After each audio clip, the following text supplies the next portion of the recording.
정약용이 말하는 조심해야 할 7부류의 사람들. 모두가 그의 날카로운 혀를 두려워하여 가까이 하지 않기 때문입니다. 정약용 선생은 대신 격려하고 칭찬하는 말을 하라고 가르치셨습니다. 남의 장점을 찾아 칭찬하고 잘못이 있으면 부드럽게 조언하는 것이 진정한 지혜라고 하셨습니다. 정약용 선생은 사람의 됨됨이는 그가 사귀는 친구를 보면 안다고 하셨습니다. 좋은 친구를 만나면 덕이 쌓이지만 잘못된 사람과 가까이 하면 평생의 화가 된다는 것입니다. 오늘 우리가 살펴볼 7부류의 사람들은 바로 정약용 선생이 경계하신 유형들입니다. 1. 남을 비판하는 사람 입으로 칼을 휘두르는 자. 정약용 선생은 언어는 화복의 문이요 혀는 몸을 베는 칼이다라고 경고하셨습니다.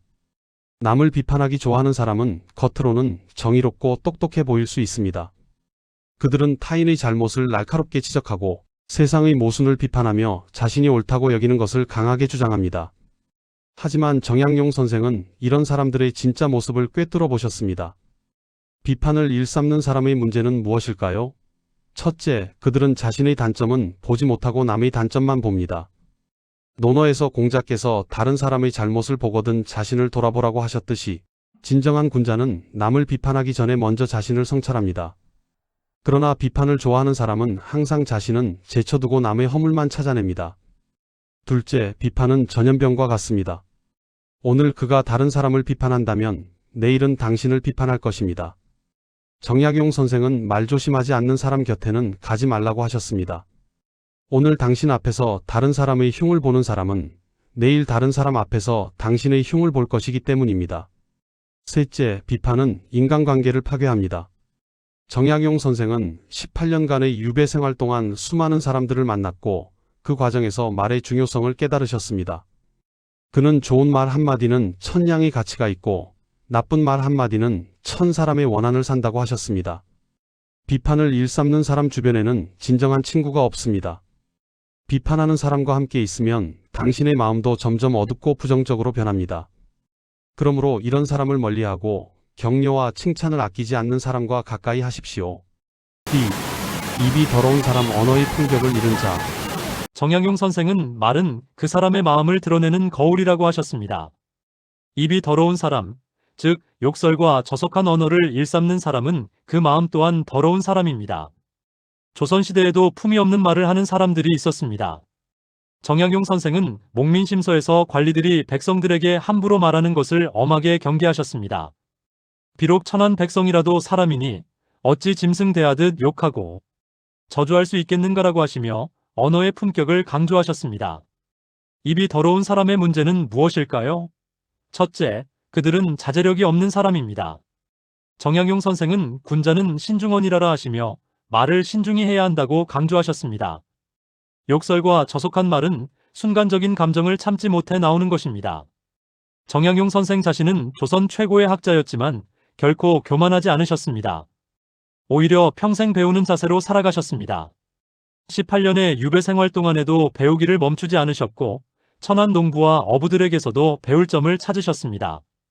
그는 천하에 배울 것 없는 사람이 없고 배울 것 없는 일이 없다고 하셨습니다. 교만한 사람의 문제는 무엇일까요? 첫째, 그들은 성장이 멈춥니다. 대학에서 날마다 새로워지고 또 날마다 새로워지며 이는 그 사람이 자신의 감정조차 통제하지 못한다는 증거입니다. 둘째, 더러운 말은 주변 사람들을 오염시킵니다. 맹자에서 거처가 사람을 변화시킨다고 했듯이 우리는 환경의 영향을 받습니다.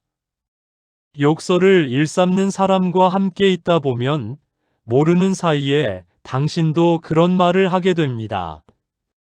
특히 어린 자녀가 있는 사람이라면 더욱 조심해야 합니다. 셋째, 더러운 말은 인격을 파괴합니다. 정약용 선생은 수신제같이 국평천하를 강조하셨는데 그 첫 번째가 바로 자신을 닦는 수신입니다. 언어는 수신의 가장 기본입니다. 아무리 학식이 높고 재능이 뛰어나도 입이 더러우면 그 모든 것이 빛을 잃습니다. 정약용 선생 자신은 평생 말을 조심하셨습니다. 유배지에서도 백성들을 대할 때 언제나 존중하는 말투를 사용하셨고 가족들에게 보낸 편지에서도 아름답고 품위 있는 언어를 사용하셨습니다. 그는 좋은 말은 따뜻한 봄바람 같아서 사람의 마음을 녹이지만 나쁜 말은 매서운 겨울바람 같아서 사람의 마음을 얼린다고 하셨습니다. 입이 더러운 사람과 가까이 하지 마십시오. 그들의 언어는 당신의 정신을 오염시키고 당신의 품격을 떨어뜨립니다. 대신 고운 말을 쓰는 사람, 존중과 배려가 담긴 언어를 사용하는 사람과 가까이 하십시오. 3. 교만한 사람 하늘을 우러러 부끄럽지 않은가. 정약용 선생은 겸손은 덕의 근본이요, 교만은 화의 시작이라고 하셨습니다. 교만한 사람은 자신을 높이고 남을 낮춥니다. 그들은 자신이 가장 똑똑하고 가장 옳고 가장 뛰어나다고 생각합니다. 날로 새로워져야 한다고 했습니다. 그러나 교만한 사람은 자신이 이미 완벽하다고 생각하기 때문에 더 이상 배우려 하지 않습니다. 정약용 선생은 교만한 자는 하늘도 덮지 않는다고 경고하셨습니다. 둘째, 교만한 사람은 남의 조언을 듣지 않습니다. 정약용 선생은 목민심서에서 백성의 말을 들으라고 거듭 강조하셨습니다. 아무리 높은 지위에 있어도 아랫사람의 말에 귀 기울여야 한다는 것입니다. 그러나 교만한 사람은 자신보다 낫다고 여기는 사람의 말은 무시합니다. 이는 큰 실수를 낳습니다. 셋째, 교만은 반드시 추락을 낳습니다. 논어에서 높은 곳에 오르면 조심해야 한다고 했고 성경에서도 교만은 패망의 선봉이라 했습니다. 정약용 선생은 역사 속 수많은 인물들이 교만 때문에 몰락한 것을 보셨습니다. 그래서 겸손하고 또 겸손하라고 가르치셨습니다. 넷째, 교만한 사람은 진정한 친구를 얻을 수 없습니다. 정약용 선생은 벗은 서로 존중하고 배우는 관계라고 하셨습니다. 그런데 교만한 사람은 남을 가르치려고만 하지 남에게서 배우려 하지 않습니다. 이런 사람 곁에는 아첨꾼만 모이고 진실한 친구는 떠납니다. 정약용 선생은 겸손의 모범을 보이셨습니다. 57세에 유배에서 풀려났을 때도 자신의 공로를 자랑하지 않으셨습니다. 오히려 아직도 배울 것이 많다며 더욱 학문에 정진하셨습니다. 그의 겸손함은 많은 사람들에게 감동을 주었고 그래서 사후 200년이 지난 지금까지도 존경받고 있습니다. 교만한 사람을 멀리하십시오. 그들의 오만함은 당신을 짓누르고 당신의 자존감을 해칩니다. 대신 겸손한 사람, 배움에 열린 자세를 가진 사람과 가까이 하십시오. 4. 약속을 지키지 않는 사람 신의 없는 자의 말로. 정약용 선생은 신은 사람의 근본이라고 하셨습니다. 신은 곧 신뢰 약속을 지키는 것입니다. 논어에서 공자께서 사람이 신의가 없으면 무엇을 이루겠는가라고 하셨듯이 약속은 인간관계의 기초입니다. 약속을 지키지 않는 사람의 문제는 무엇일까요? 첫째, 그들은 책임감이 없습니다. 정약용 선생은 목민심서에서 관리가 백성과의 약속을 지켜야 한다고 강조하셨습니다. 한 번 한 약속은 천금보다 무겁다고 하시며 약속의 중요성을 역설하셨습니다. 약속을 지키지 않는 사람은 결국 자신의 말에 책임지지 않는 사람입니다.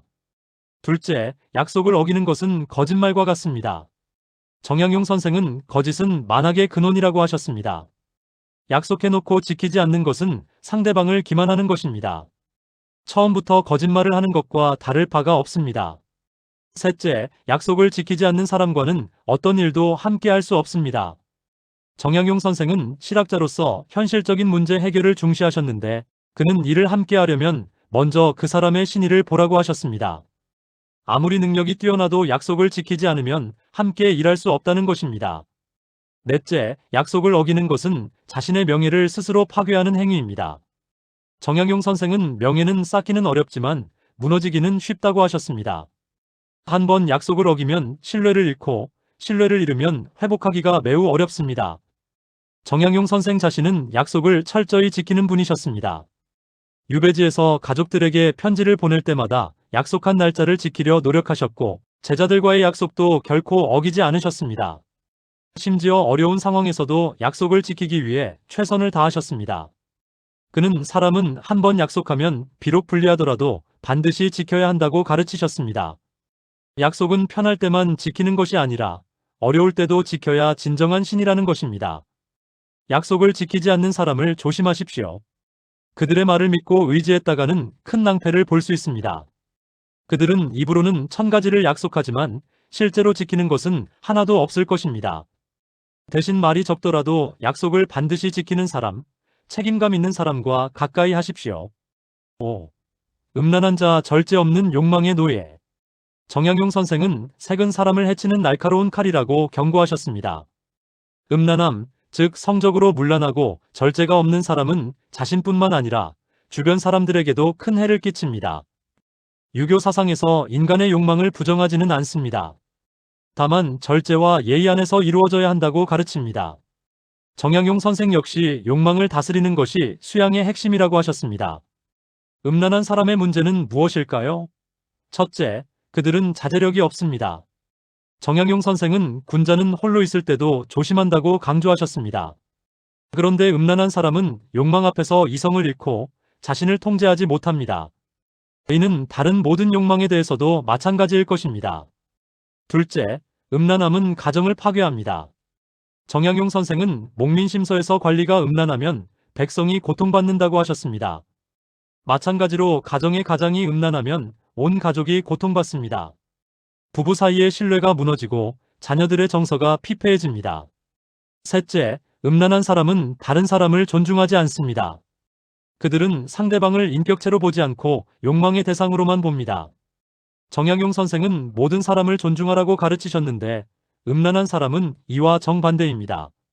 넷째, 음란함은 건강과 명예를 파괴합니다.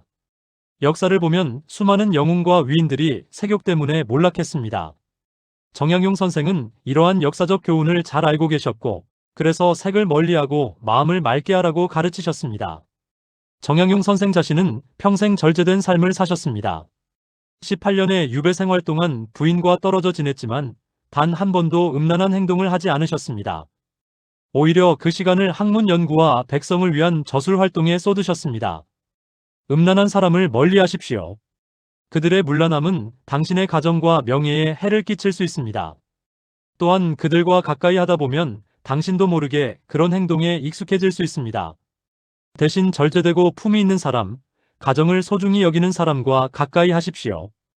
6. 술 취하는 사람, 술잔 속에 빠진 인생. 정약용 선생은 술은 적당히 마시면 약이 되지만 과하면 독이 된다고 하셨습니다. 술 자체를 나쁘다고 하지 않으셨지만 술에 취해 자신을 잃는 것은 엄하게 경계하셨습니다. 술 취하기를 좋아하는 사람의 문제는 무엇일까요? 첫째, 그들은 자신을 통제하지 못합니다. 정약용 선생은 자기관리가 모든 것의 시작이라고 하셨습니다. 술에 취해 정신을 잃는 것은 가장 기본적인 자기관리조차 못하는 것입니다. 둘째, 술 취한 사람은 실수를 저지릅니다. 정약용 선생은 목민심서에서 관리가 술에 취해 판단을 그르치면 백성이 피해를 본다고 경고하셨습니다. 술은 판단력을 흐리게 하고 평소에는 하지 않을 말과 행동을 하게 만듭니다. 술김에 한 말이라는 변명은 통하지 않습니다. 셋째, 술은 건강을 해칩니다. 정약용 선생은 양생을 중시하셨는데 술은 양생의 가장 큰 적입니다. 특히 과음은 간을 상하게 하고 오래되면 중병에 이르게 합니다. 넷째, 술에 취하는 것은 시간을 낭비하는 것입니다. 정약용 선생은 시간은 금보다 귀하다고 하시며 매일 계획을 세워 실천하셨습니다. 그런데 술에 취하면 하루를 통째로 날리게 됩니다. 다음 날까지 숙취로 고생하면 이틀을 낭비하는 것입니다. 다섯째, 술 취한 사람 곁에는 좋은 사람이 모이지 않습니다. 정약용 선생은 군자는 술자리를 조심한다고 하셨습니다. 진정으로 당신을 생각하는 사람이라면 술을 권하지 않을 것입니다. 술을 계속 권하고 함께 취하자고 하는 사람은 진정한 친구가 아닙니다. 정약용 선생은 적절한 음주는 인정하셨지만 취하도록 마시는 것은 반대하셨습니다. 그는 술은 예를 갖추어 마시되 절대 취하지 말라고 가르치셨습니다. 술자리에서도 예의를 지키고 정신을 잃지 않는 것이 군자의 도리라는 것입니다. 술 취하기를 좋아하는 사람을 조심하십시오. 그들은 당신을 술자리로 끌어들이고 함께 시간을 낭비하게 만들 것입니다. 또한 술 취한 상태에서 사고를 치면 당신도 연루될 수 있습니다. 대신 건강하고 생산적인 취미를 가진 사람, 절제할 줄 아는 사람과 가까이 하십시오. 7. 자기 자랑을 하는 사람, 빈수레가 요란하다. 정약용 선생은 진정한 실력자는 말이 적고 무능한 자가 자랑이 많다고 하셨습니다. 자기 자랑을 일삼는 사람은 겉으로는 대단해 보이지만 실제로는 내실이 없는 경우가 많습니다. 자기 자랑을 하는 사람의 문제는 무엇일까요? 첫째, 그들은 자신감이 부족합니다. 역설적이지만 자랑을 많이 하는 사람일수록 실제로는 자신이 없는 사람입니다. 정약용 선생은 진짜 실력자는 굳이 자랑할 필요가 없다고 하셨습니다. 실력은 저절로 드러나기 때문입니다. 둘째, 자랑은 남을 불편하게 만듭니다. 정약용 선생은 남과 더불어 사는 지혜를 강조하셨는데 자랑은 이에 정면으로 배치됩니다. 자기 자랑을 들어야 하는 사람은 불편하고 피곤합니다. 결국 사람들이 떠나게 됩니다. 셋째, 자랑하는 사람은 성장이 멈춥니다.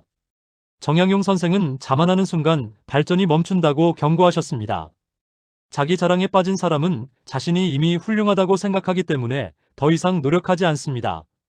넷째, 자랑은 종종 과장이나 거짓을 동반합니다. 정약용 선생은 진실함이 가장 중요하다고 하셨는데 자랑하려다 보면 사실을 부풀리거나 없는 것을 있다고 하게 됩니다. 이는 결국 신뢰를 잃게 만듭니다. 다섯째, 자랑은 시기와 질투를 불러옵니다. 정약용 선생은 덕으로 남을 감화시키라고 하셨습니다. 그런데 자랑은 남의 마음을 감화시키는 것이 아니라 불쾌하게 만듭니다. 심하면 시기와 질투의 대상이 되어 해를 입을 수도 있습니다. 정약용 선생 자신은 조선 최고의 학자였지만 결코 자랑하지 않으셨습니다. 500여 권의 책을 저술하셨지만 아직도 부족하다고 겸손해하셨습니다. 그의 업적은 그가 자랑해서 알려진 것이 아니라 후세 사람들이 발견하고 인정한 것입니다. 그는 좋은 나무는 말없이 열매를 맺고 좋은 사람은 말없이 덕을 쌓는다고 가르치셨습니다. 진정한 가치는 자랑하지 않아도 사람들이 알아봅니다. 자기 자랑을 일삼는 사람을 조심하십시오. 그들의 자랑을 듣느라 당신의 소중한 시간을 낭비하지 마십시오. 또한 그들과 비교하며 괜히 자신을 작게 느낄 필요도 없습니다. 대신 묵묵히 일하는 사람, 실력으로 증명하는 사람과 가까이 하십시오. 결론 정약용이 전하는 교훈론. 여러분, 오늘 우리는 정약용 선생의 가르침을 통해 조심해야 할 7부류의 사람들을 살펴보았습니다. 남을 비판하는 사람, 입이 더러운 사람, 교만한 사람, 약속을 지키지 않는 사람, 음란한 사람, 술 취하는 사람, 자기 자랑을 하는 사람. 이들은 모두 당신의 인생에 해가 되는 사람들입니다. 정약용 선생은 사람은 혼자 살 수 없다고 하셨습니다. 우리는 반드시 다른 사람들과 관계를 맺으며 살아갑니다. 그렇기에 어떤 사람과 가까이 하느냐가 우리 인생을 결정합니다. 그렇다면 어떤 사람과 가까이 해야 할까요? 정약용 선생은 이렇게 가르치셨습니다. 덕이 있는 사람과 가까이 하라. 그러면 당신도 덕을 배울 것이다. 성실한 사람과 가까이 하라. 그러면 당신도 성실해질 것이다. 정직한 사람과 가까이 하라. 그러면 당신도 정직해질 것이다. 배우기를 좋아하는 사람과 가까이 하라. 그러면 당신도 지혜로워질 것이다. 정약용 선생은 또한 나쁜 친구 1명이 좋은 친구 10명을 망친다고 경고하셨습니다. 그러므로 우리는 신중하게 사람을 선택해야 합니다. 오늘 이야기한 7부류의 사람들을 당신의 인생에서 멀리 하십시오. 그들과 거리를 둔다고 해서 당신이 나쁜 사람이 되는 것은 아닙니다. 오히려 당신 자신과 가족을 지키는 지혜로운 행동입니다. 정약용 선생은 이렇게 말씀하셨습니다. 좋은 사람과 가까이 하는 것은 난초가 있는 방에 들어가는 것과 같아서 오래 있으면 그 향기가 몸에 배어 자신도 향기로워진다. 나쁜 사람과 가까이 하는 것은 생선가게에 들어가는 것과 같아서 오래 있으면 그 냄새가 몸에 배어 자신도 냄새나게 된다. 우리는 날마다 선택합니다. 어떤 사람과 시간을 보낼 것인지, 누구의 말에 귀 기울일 것인지, 누구를 본받을 것인지. 이 선택들이 모여 우리의 인생을 만듭니다. 정약용 선생의 가르침을 마음에 새기시기 바랍니다. 좋은 사람을 가까이 하고 해로운 사람을 멀리 하십시오. 그리고 무엇보다 당신 스스로가 다른 사람에게 좋은 영향을 주는 사람이 되십시오. 정약용 선생은 군자는 남에게 덕을 베풀되 칭찬을 바라지 않고 남의 잘못을 보되 비난하지 않으며 남을 가르치되 교만하지 않고 남에게 배우되 부끄러워하지 않는다고 하셨습니다. 이것이 바로 정약용 선생이 보여주신 삶의 모범입니다. 오늘 이 말씀을 가슴에 새기고 더 나은 사람이 되기 위해 더 나은 관계를 맺기 위해 노력하시기 바랍니다. 감사합니다. 구독과 좋아요 부탁드립니다.